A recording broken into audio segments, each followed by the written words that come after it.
ہمارا آج کا موضوع ہے حضرت شاہ کمال کیتھلی اور کیتھل شریف۔ ہندو دھرموں کی قدیم کتابوں میں یہ معلومات ملتی ہے کہ کیتھل کا پرانا نام کپشتھل تھا، جو مشہور ہندو دیوتا ہنومان جی کا جنم استھان ہونے کی وجہ سے کپستھل کہلایا۔ ہنومان کی ماں جو ہندو روایت میں انجنی کہلاتی ہے، ان سے منسوب ایک ٹیلہ آج بھی شہر میں موجود ہے۔ مسلم جغرافیہ دان اور سیاح البیرونی نے اپنی کتاب میں اس شہر کا کوئی تال کے نام سے ذکر کیا ہے۔ ہرش وردھن کے عہد میں آنے والے چینی سیاح ہیون سیونگ نے اس شہر کی عمارت کا ذکر کھلے دل سے کیا ہے۔ اس کے عہد میں یہاں بدھ مت کو بہت اہمیت حاصل تھی۔ اس دھرم کی تعلیمات کے لیے ہی ہیون سیونگ یہاں آیا تھا۔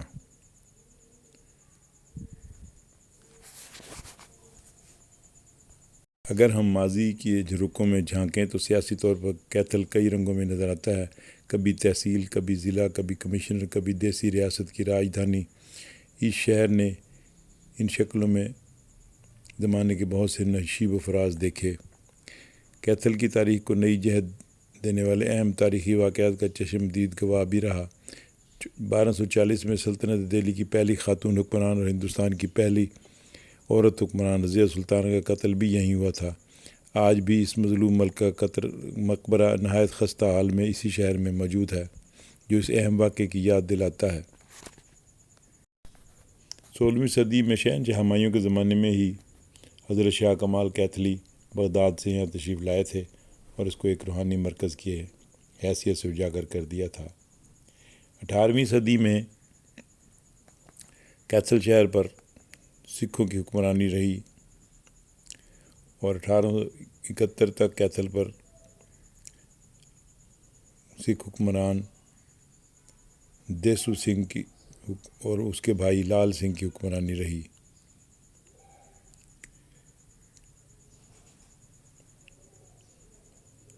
انگریزوں کے زیر اثر 1843 سے 1849 تک کیتھل ایک ضلع رہا۔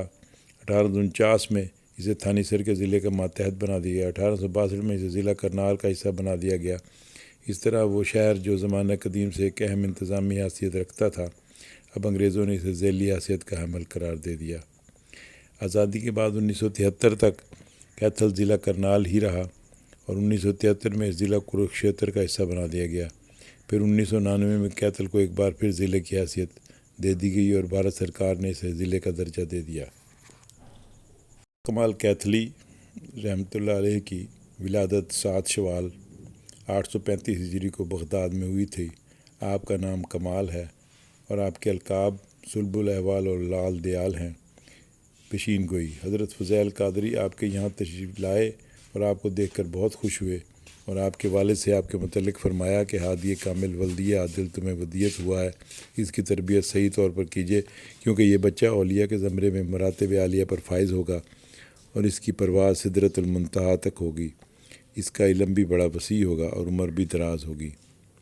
ابتدائی زندگی: بچپن ہی سے آپ میں ترک و تجرید کے آثار نمایاں تھے اور بچوں کی طرح کھیل کود میں دلچسپی نہیں لیتے تھے۔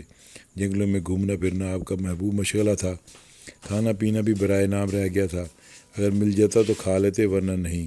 بچپن ہی سے آپ کی پر حالت جذب طاری رہتی تھی۔ ایک روز آپ حسب معمول گھر سے غائب تھے۔ آپ کے والد ماجد آپ کو تلاش کرنے کے لیے نکلے اور ایک جنگل میں پہنچ کر دیکھا کہ آپ ایک پیڑ کے نیچے مراقبے میں محو ہیں۔ آپ کو اسی حالت میں روحانی قوت کے ذریعے معلوم ہوا کہ آپ کے والد ماجد وہاں تشریف لائے ہیں۔ آپ فوراً تعظیم کے لیے اٹھ کے کھڑے ہوئے۔ آپ کے والد آپ کے پیچھے ہو لیے اور پھر تھوڑی دور چل کر غائب ہو گئے۔ آپ کے والد نے گھر آ کر یہ واقعہ بیان کیا۔ آپ کے والد نے آپ کی یہ حالت دیکھی تو بخوبی اندازہ لگا لیا کہ آپ کی تعلیم و تربیت ان کے بس کی نہیں۔ انہوں نے حضرت شاہ فضیل قادری کے آپ کو سپرد فرما دیا۔ آپ کی تعلیم و تربیت حضرت شاہ فضیل قادری کے زیر نگرانی ہوئی اور بہت جلد علوم ظاہری کی تکمیل و تحصیل سے آپ فارغ ہو گئے۔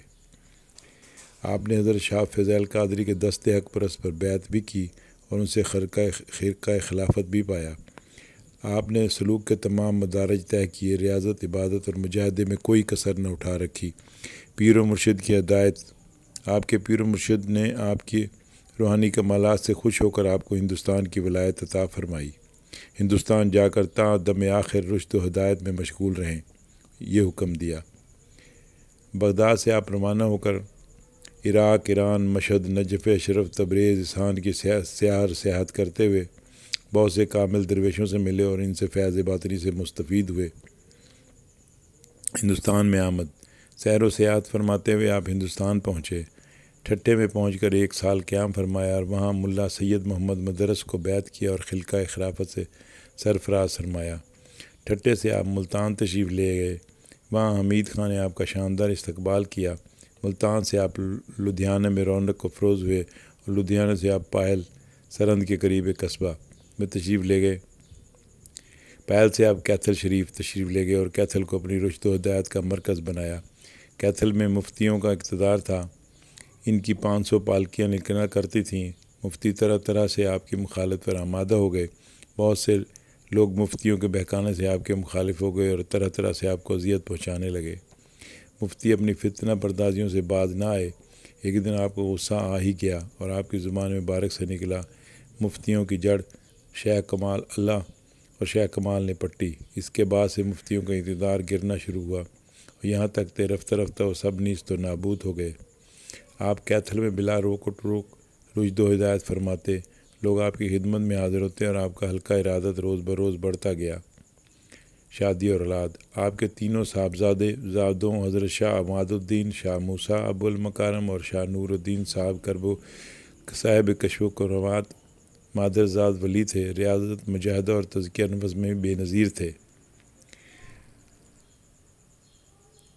آپ حجرہ شریف میں کئی ماہ تک اپنے آپ کو بند کر لیتے اور کبھی باہر 6 ماہ کے بعد تشریف لاتے تھے۔ ایک مرتبہ آپ کے صاحبزادے حضرت عماد الدین آپ کے حجرے کی طرف سے گزرے۔ انہوں نے دروازے میں جھانک کر دیکھا تو آپ بے حس و حرکت دراز تھے۔ دروازہ اتارا گیا، قریب جا کر جب آپ کو دیکھا تو مردہ پایا گیا، نبض غائب تھی۔ غسل دیتے وقت آپ نے حرکت کی اور غسال سے فرمایا کہ ہمارے مرنے کی خبر کیا پورے شہر میں پھیل گئی ہے؟ غسال نے جواب دیا، جی ہاں ایسا ہی ہے۔ یہ سن کر آپ نے فرمایا، اچھا ہم جاتے ہیں، اور یہ کہا اور جان آفرین کو جہان آفرین سپرد فرما دیا۔ اس طرح آپ کی وفات 19 جمادی الثانی 921 ہجری کو واقع ہوئی۔